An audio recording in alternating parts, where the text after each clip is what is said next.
유전무죄, 무전유죄라는 말이 있죠. 말 그대로 돈이 있으면 죄를 지어도 빠져나오지만 돈이 없으면 죄가 없어도 범죄자가 된다 하는 그러한 말입니다. 이런 말이 쉽게 우리 시대에 그것이 통용이 된다면 우리는 참 불행한 인생을 살아가는 것이 분명합니다. 한마디로 국가의 정의가 무너졌다라고 이렇게 말할 수가 있는 것이죠. 국가 지도자는 이런 부조리한 것들과 싸워서 나라 안에 고통당하는 사람들이 없어야 되는 거예요. 또 정의가 바르게 세워져야 된다는 것이죠. 자신의 권력이나 힘으로 남을 누리려는 사람들이 그게 없어야 되는 거예요. 모두가 평등하고 모두가 행복을 누리는 그러한 세상을 우리가 만들어야 되는 것이죠. 그렇게 해서 민주주의라는 것이 만들어졌는데요. 오늘날 이 진정한 민주주의가 무엇인지를 우리가 자꾸 생각해 볼 수 있는 그러한 일들이 많이 일어나고 있습니다. 참된 정의로운 세상, 그러한 세상을 만들어 보고 싶어 했던 사람이 있었습니다. 공자입니다. 공자는 유교라는 종교를 갖다가 처음부터 만들려고 하지를 않았어요. 그가 원했던 것은 군자가 나라를 다스리는 세상, 그러한 세상을 갖다가 바탕으로 하는 통치 이론을 세상에 펴고자 했던 것이죠. 그러면 세상이 평화를 누리고 모든 사람들이 공평하게 살아갈 수 있다, 이렇게 내다본 겁니다. 공자가 살았던 시대는 전쟁이 방목듯하게 일어났던 춘추 전국 시대, 그러니까 춘추 시대를 지난 전국 시대였어요. 그때는 여러 제후국들이 막 서로 침략 전쟁을 벌이던 주전 403년부터 221년까지 시대를 그렇게 부른다고 합니다. 당시의 귀족들의 주된 관심사는 전쟁이었습니다. 그냥 평민들은 그들의 이용물에 불과했어요. 귀족들은 사치스러운 향락의 비용을 갖다가 마련하기 위해서 백성들에게 감당할 수 없는 세금을 갖다가 부과하였고, 그리고 전쟁에 그들을 갖다가 동원하여서 싸우도록 그렇게 만들었습니다. 약소국 노나라에 태어난 이 공자는 하급 관리에 50세에 임명이 돼서 나가게 됩니다. 당시에 부패로 만연된 나라를 바로 세우고 싶었지만은 잘 되지를 않았어요. 그의 직책과 관직으로는 어림없는 그러한 일이었습니다. 그래서 그는 실패를 경험하고 15년 동안을 갖다가 자기를 알아주는 그러한 주군을 갖다가 찾으려고 세상을 갖다가 떠돌아다니게 됩니다. 그리고 다시 노나라로 돌아왔을 때 나이가 69세였어요. 죽기 4년 전이었습니다. 그는 학문과 식견은 절정에 달하고 있었습니다. 그의 가르침은 명료했어요. 그는 신분 세습의 봉건 정부가 지속되는 한 자신이 생각하는 군주의 나라는 오지 않을 것이다. 이게 분명히 그는 알고 있었습니다. 더 확실한 방법을 갖다가 택해야만 했어요. 그래서 뛰어난 제자들을 가르쳐서 군자로 육성시키는 것이었습니다. 통치자는 신분 세습에 의해서 이렇게 선발되는 것이 아니라, 신분 세습에 의해서 되는 것이 아니라 재덕과 능력으로 선발되어야 된다는 거예요. 정치의 근본 목적은 민생과 국가 안녕에 있다, 이렇게 주장을 하는 것이었습니다. 그래서 그의 주장을 아주 간단 명료하게 말하는 단어가 있죠. 수신제가 치국평천하, 이 단어입니다.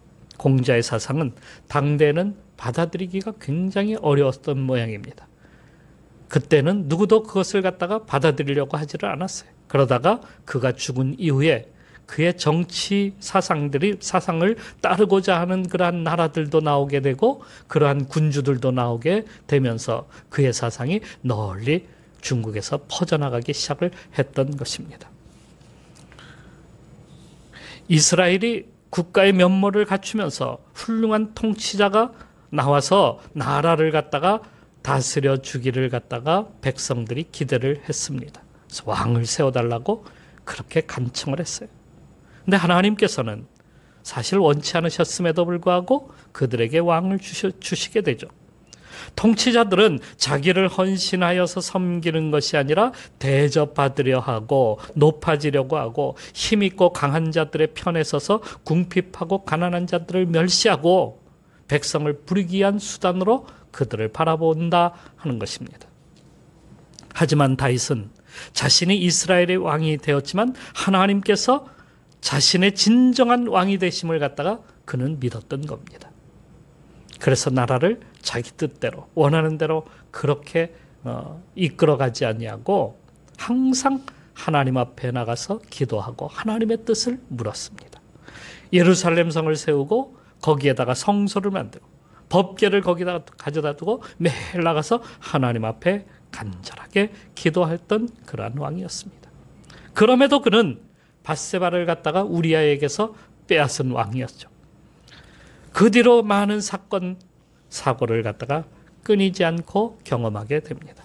특히 아들들의 반란이 계속해서 일어났던 것을 우리는 성경을 통해서 보게 됩니다. 이런 모습을 본 어린 솔로몬은 왕이 되면서 이런 일들이 일어나리라는 것을 이미 예견을 아마 했을 것이 분명하죠. 그러기에 그는 나라를 바르게 통치할 수 있는 방법을 찾았던 겁니다. 그것이 하나님께 나아가는 일이었습니다. 그는 기브온산당으로 나아가게 되었어요. 모든 12지파의 방백들을 이끌고 신하들을 다 이끌고 기브온산당으로 가게 됩니다. 신하들을 이끌고 솥대를 이끌고 예루살렘에서 12km 떨어진 기브온산에 있는 예배처소를 향해서 가는 길은 사람 반, 소 반 끊이지 않고 그 길을 계속 올라갑니다. 그리고 그곳에 들어가 제단 근처에 모든 신하들을 갖다가 거기다가 다 지내게 하죠. 같이 생활을 하는 겁니다. 천막을 치고 거기에서 내려오지 않고 제사를 드립니다. 얼마큼 제사를 드린 거예요? 1000번 이상 드리게 된 겁니다. 1000번 제사를 드릴 때에 하나님께서 응답하지 않으셨다고 한다면 아마도 2000번, 3000번이 되었을 수도 있습니다.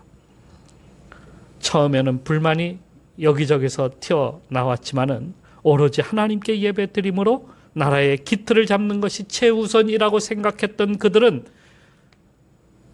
모두가 왕을 지지하기 시작합니다.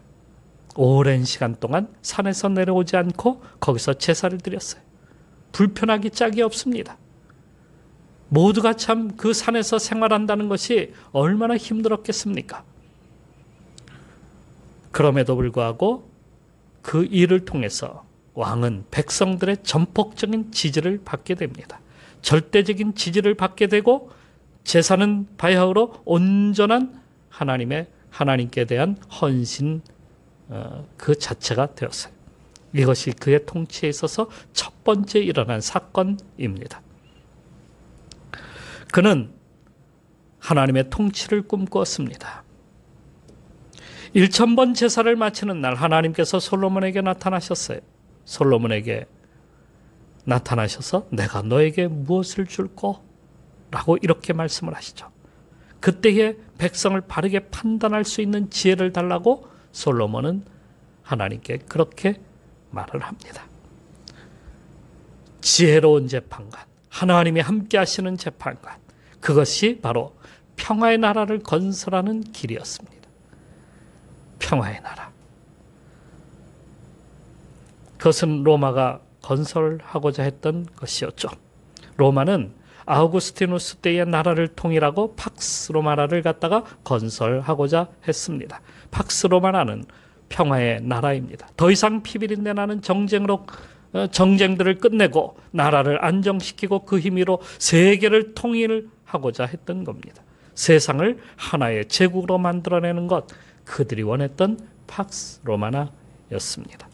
오늘날 미국은 온 세상의 민주주의 틀 안에서 모든 것을 함께 누리는 세상을 만들려고 합니다. 팍스 아메리카노. 물론 미국이라는 나라의 핵심 가치를 인정하고 그 틀 안에서 함께 누리는 것을 말합니다.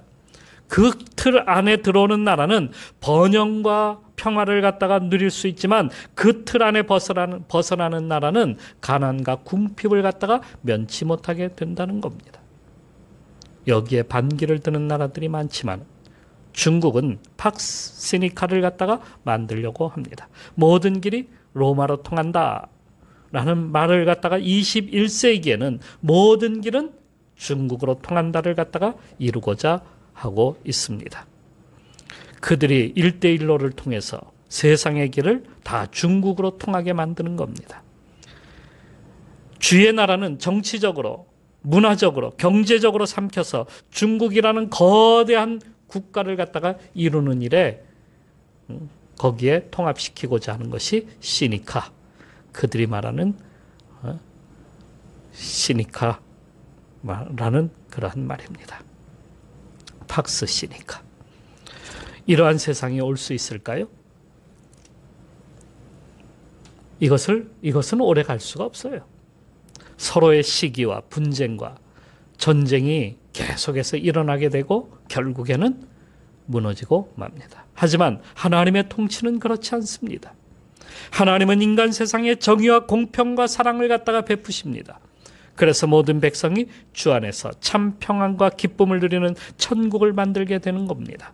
그것을 안 솔로몬은 하나님께 하나님의 지혜로운 재판을 할 수 있는 능력을 자신에게 달라고 그렇게 하나님께 간구했던 겁니다. 실제로 두 여인이 한 아기를 데리고 와서 서로 자기의 아기라고 우겨대는 일이 있었습니다. 당시에 DNA 검사가 있었다면 얼마나 쉬웠겠습니까? 비슷한 시기에 태어난 아기이기에 서로 비슷해서 누구의 아기인지 도대체 분간이 가지를 않는 겁니다. 그때 솔로몬은 이 아기를 갖다가 데려다가 반으로 잘라서 두 여인에게 나누어 주라 이렇게 말을 하죠. 그때의 진짜 엄마가 이 말을 듣는 순간 막 통곡을 합니다. 그리고 이 아이를 저 여인에게 주라고 합니다. 그러나 가짜 엄마는 둘로 잘라서 나눠달라는 거예요. 재판은 아주 간단하게 판결이 나고 말았습니다. 솔로몬은 사람의 마음을 갖다가 보았던 겁니다. 죽이라 할 때의 부모의 그 마음은 얼마나 찢어지겠습니까? 그 아픔을 알았기에 그 아기를 진짜 엄마에게 돌려줄 수가 있었던 것입니다. 그러나 오늘날처럼 더 복잡해진 이때에 그리고 인류 변호사까지 앞세워서 돈 많은 그러한 사람들이 자기들의 죄를 갖다가 뒤엎어 놓을 장치들을 곳곳에 만들어 놓고 돈으로 매수하거나 힘을 통해서 재판을 갖다가 하게 되어서 결국에는 이기는 모습들을 우리는 종종 보게 됩니다. 그래서 재판은 돈 없는 사람은, 힘 없는 사람은 이길 확률이 점점점 떨어지게 되는 것이죠. 그러기에 오늘 우리에게는 참된 솔로몬과 같은 의로운 재판관이 필요합니다. 그 의로운 재판관은 예수 그리스도이십니다. 우리는 자신을 속이고 거짓으로 모든 것을 이기려 하지만 예수 그리스도는 진실된 마음을 주시고 성령을 통해서 죄악이 드러나게 하시고 드러나지 않는 것들을 만천하에 드러나도록 역사하여 주십니다. 그러므로 우리는 주님의 통치를 갖다가 받도록 해야 합니다.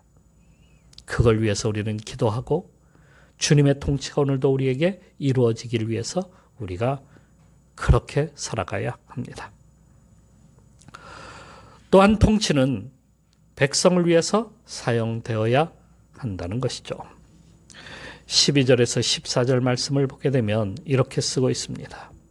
그는 궁핍한 자가 부르짖을 때에 건지며 도움이 없는 가난한 자도 건지며 그는 가난한 자와 궁핍한 자를 불쌍히 여기며 궁핍한 자의 생명을 구원하며 그들의 생명을 압박과 강포에서 구원하리니 그들의 피가 그의 눈앞에서 존귀 여김을 받으리로다. 이스라엘 그 솔로몬 때에 경제적으로도 크게 번영을 갖다가 이루게 됩니다. 다시스로부터, 시바로부터, 그리고 여러 나라들로부터 조공과 물자를 갖다가 제공받게 되고, 많은 나라와 무역을 통해서 그 나라에 수없이 많은 금과 은과 보석들이 들어오게 됩니다. 각국에서 들어온 금이 모두가 666달란트, 킬로그램으로 환산하면 22,644kg, 무려 20톤이 넘는 금을 갖다가 소유하게 되었습니다. 그것을 금방패 200개를 만들었어요. 방패에 들어간 금이 600세겔이라고 하는데 한 개당 7kg입니다. 또 작은 방패 300개를 갖다가 만들었는데, 작은 방패라는 것은 손과 팔에 끼는 그런, 여기에 끼는 그러한 방패라고 불리는데요. 한 개에 3만에 1.7kg이 들어갔습니다. 솔로몬은 이것을 레바논 궁에 두었다라고 이렇게 쓰고 있습니다. 그는 또한 상하로 왕이 앉는 큰 보좌를 갖다가 만들었습니다. 그리고 거기를 금으로 입혔어요. 또 그가 사용하는 그릇들은 다 금이었고, 레바논 별궁에 있는 그릇들도 다 금으로 만들었습니다. 그는 계속해서 금 모으기에 혈안이 되었어요. 그는 무역을 통해서 3년에 한 번씩 금과 은과 상아와 원숭이와 공작들이 들어왔다라고 성경에 기록하고 있죠. 솔로몬의 부는 끝없이 늘어났습니다. 이걸 지키기 위해서 솔로몬은 군사력을 강화시키기 시작했습니다. 이걸 나눠주는 것이 아니라 이걸 지키기 위해서 말입니다. 군사력을 강화시킵니다. 병거와 마병을 두었습니다. 병거가 14,000대요. 마병이 12,000명이었습니다. 주로 예루살렘 수비대였습니다. 예루살렘 수비대, 자기를 지키는 그러한 군대였다 하는 것입니다. 당시의 병거는 애굽의 기술이 최고였죠. 솔로몬은 왕비의 나라인 애굽에서 그것들을 갖다가 수입해와서 또 그것을 다시 중개 무역을 통해서 불을 축적하기도 하였습니다. 그가 이것을 하나님께 드리고 백성들의 가난과 궁핍을 위해서 사용했다면 나라는 어떻게 되겠습니까? 영원히 시들지 않냐는 그러한 나라가 되었을 것입니다. 그는 그렇게 하지 않냐고 자신을 위해서 쌓았습니다. 불을 지키는 데 군사를 사용했습니다. 백성들은 노역에 동원되고 가난에 허덕이게 되고 궁핍한 그러한 생활을 면치 못했습니다.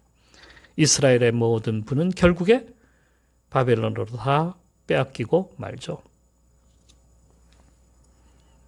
그러므로 여기의 말씀처럼 왕은 백성들을 위해서 그것을 사용해야 되고, 백성들의 궁핍과 가난과 또 여러 가지 그 고통 가운데서 그들을 구원하는 일에 힘써야 되는 것이 왕의 일이다 하는 것임을 보여주고 있습니다. 또 하나님을 섬기는 왕이 되어야 된다는 것을 여기서 잘 보여주고 있습니다. 왕은 하나님을 섬겨야 돼요. 하나님 섬기지 않냐고, 하나님을 두려워하지 않냐면 안 되는 거예요. 하나님의 이름이 영구히 불려지고 장구하기 위해서는 하나님만을 섬겨야 된다라고 여기에 이렇게 쓰고 있습니다. 그래야 하나님께서 복을 내려주십니다. 하지만 솔로몬은 우상 숭배에 발을 들여놓으면서 이스라엘에게 복이 떠나도록 그렇게 만들어 버렸습니다. 이방 나라의 왕의 딸들을 갖다가 부인으로 맞이하였어요. 그 나라의 신들을 가지고 와서 신전들을 하나씩 하나씩 다 세워주었어요. 그러니 나라가 어떻게 되겠습니까? 온통 잡신으로, 귀신으로 가득 차버리고 만 것 아니겠습니까? 아프리카 속담에 사자도 자주 마주치면 표범으로 보인다는 속담이 있는데요. 그 말처럼 우상으로 자꾸 채워지다 보니까 솔로몬이 어떻게 그거 아무렇지 않게 여기기 시작했던 겁니다. 더 이상 하나님을 섬기지 않아도 되었습니다. 하나님의 영광이 그 나라에서 어떻게 되었을까요? 떠나고 말았어요. 촛대가 옮겨지고 말았어요. 하나님의 통치를 받들고 그분을 우리의 왕으로 모실 때 우리는 놀라운 복을 갖다가 경험하게 된다는 것을 우리는 알아야 합니다. 하지만 하나님의 통치를 거절하고 하나님 섬김으로부터 우리가 떠나는 순간 하나님의 영광도 떠나게 된다는 거예요. 우리에게서 하나님의 영광이 영원하려면 하나님을 바라보고 하나님의 통치를 우리의 심령에 받아들여야 합니다. 우리는 그럴 때 영원히 복을 받게 되는 거예요. 나라도 복을 받습니다. 그런 나라가 복을 받아요. 그러한 왕이 복을 받고 그러한 통치자가 복을 받고 그러한 대통령이 복을 받는 거예요. 우리 모두가 하나님의 통치를 받고 그것을 모든 나라에 사용해서 나라 전체가 하나님께 복을 받는 그러한 나라, 또 이 세상이 하나님께 복을 받는 그러한 세상 우리가 만들어 가도록 힘써가는 성도가 되기를 축원합니다.